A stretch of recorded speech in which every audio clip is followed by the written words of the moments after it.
So let's see with my experience with ALS written by Stephen Hawking.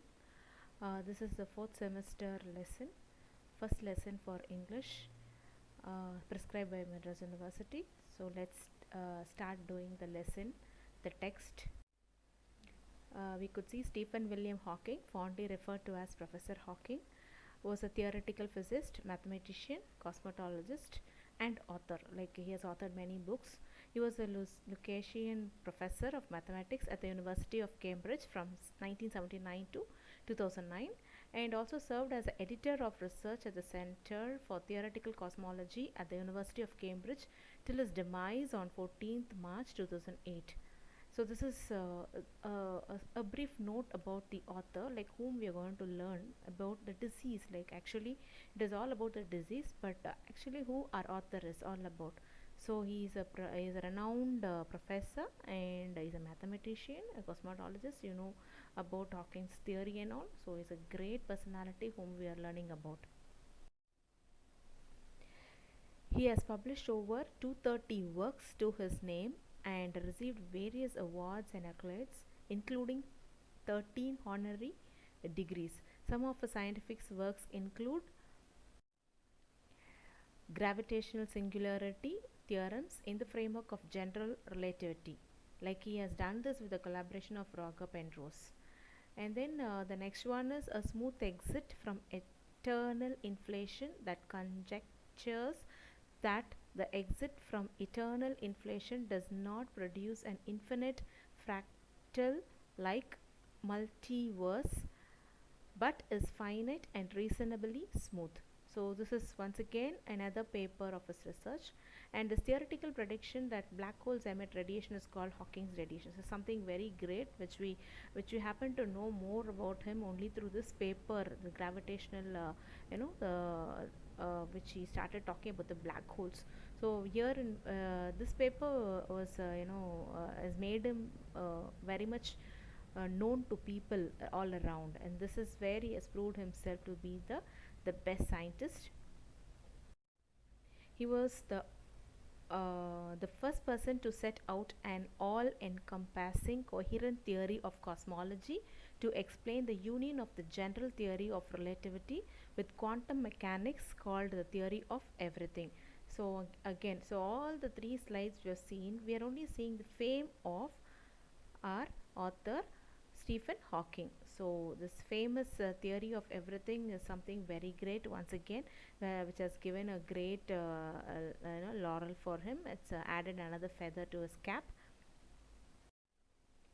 So now you know about Hawkins, how he looks, and I suppose if you have seen him, you can always refer to him in the pictures everywhere elsewhere. It's there, and you can see him attacked with this ALS. What is this ALS all about? Our lesson is only going to speak about this person's um, how this person has come out with this ALS, how he has battled with this ALS. In 1963, after his 21st birthday, Hawking was diagnosed with early onset motor neuron disease. So that is what they called as MND, and it's also known as amyotrophic lateral sclerosis. So amyotrophic lateral sclerosis, commonly known as ALS, or Lou-Gehrig's disease, okay, which they pronounce it in that other language, and was told that he had only 2 years to live. So once he was diagnosed for this disease of this ALS or a motor neuron disease, he was told that he could only survive 2 more years. Although his disease progressed slower than doctors expected, he found it difficult to walk around unsupported, and soon his speech became almost unintelligible. So like he was unable to walk, and you could see we could not speak, and all that happened. But the doctors diagnosed that the disease is progressing very slowly. So over the years he became paralyzed and wheelchair bound. So he was sitting, you can see in the picture, like he could be only seated in a wheelchair thing, and he was motorized by that particular wheelchair. He could be only mobilized by that. He could communicate only through a computerized voice system speech generating device. So our Indian scientists, engineers, voice modulators were the only people who helped him out to be to work with computers through the voice system. So like he couldn't speak, but through computers he was able to communicate with people. That is how Hawkins survived to the next level.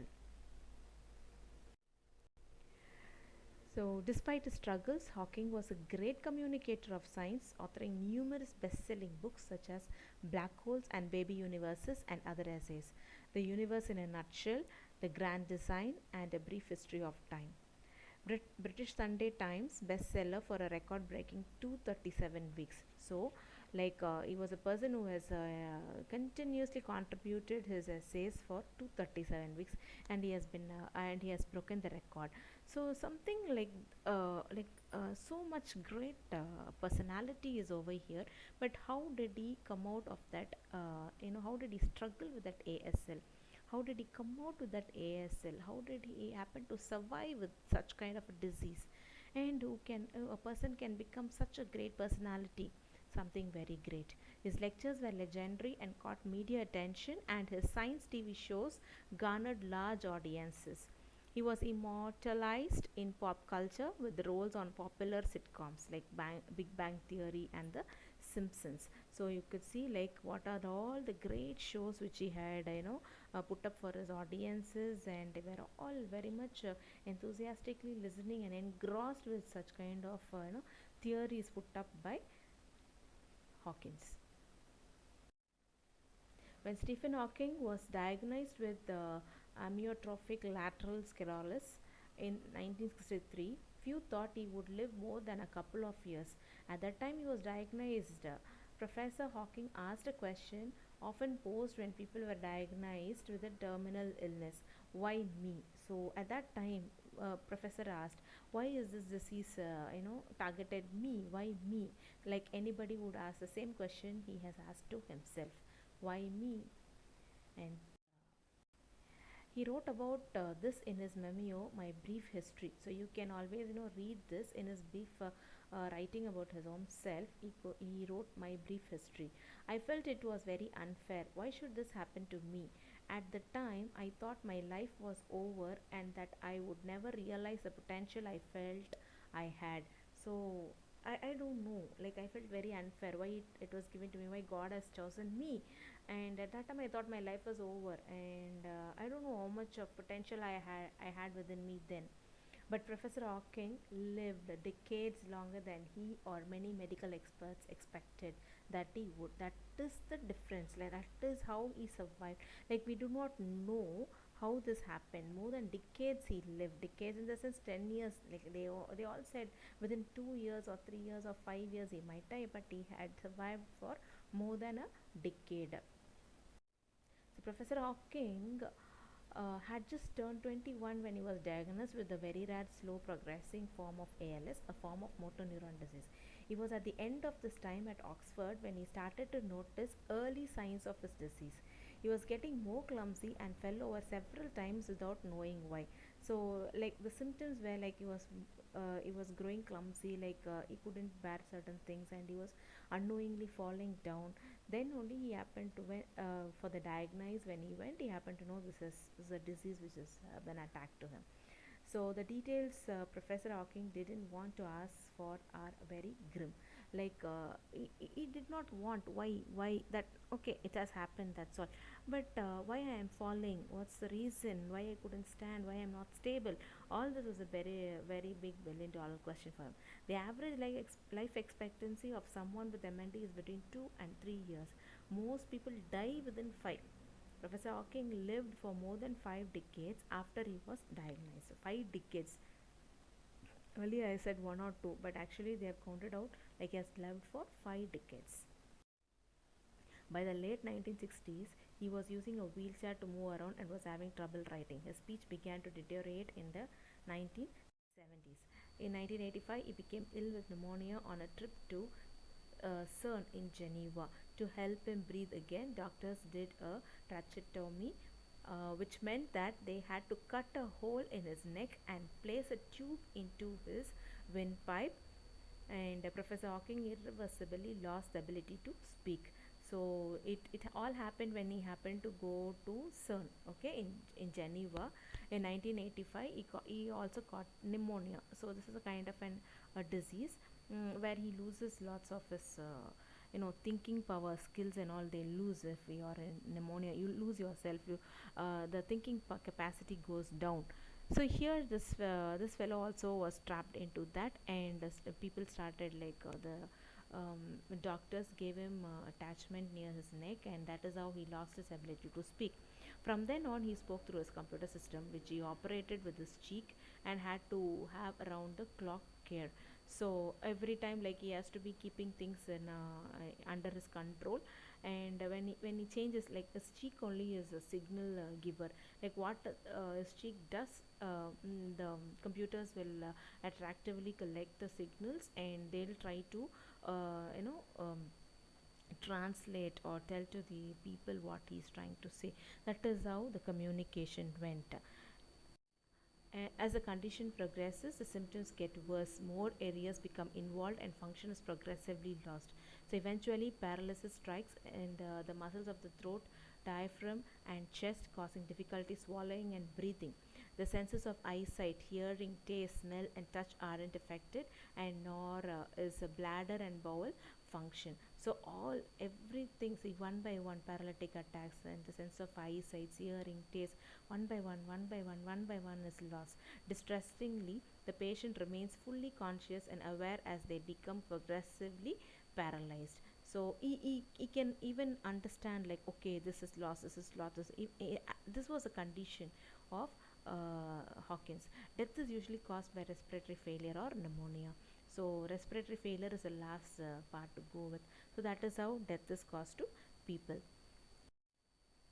So juvenile onset is diagnosed in the teenage years, and I don't know enough about this his course to say. So, but it's probably something similar to juvenile onset disorder, which is something that progresses very, very, very slowly. I have patients in my clinic who were diagnosed in their teens and are still alive in their 40s, 50s, or 60s.